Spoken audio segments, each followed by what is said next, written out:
primit un semnal bun și am crezut că e gunoi, dar n-a fost gunoi. Așa. Locul ar fi ăsta, m-am chinuit un pic între rădăcinile alea și uite ce am găsit. Hai, hai, hai.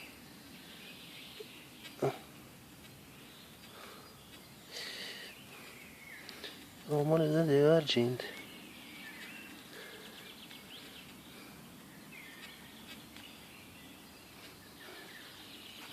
Mă enervează că nu pot să fac zoom cum trebuie.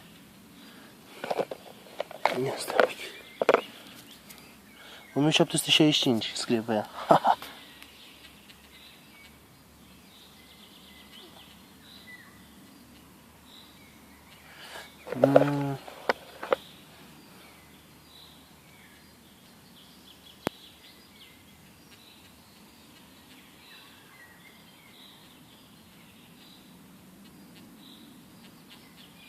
Cred că e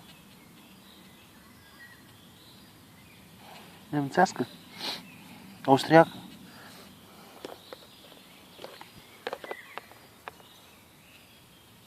Oare ce frumos să vede.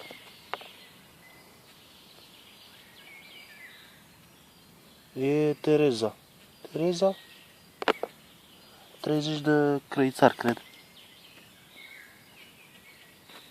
Hai că o spălăm acasă și vedem ce e mai bine, da? Bine.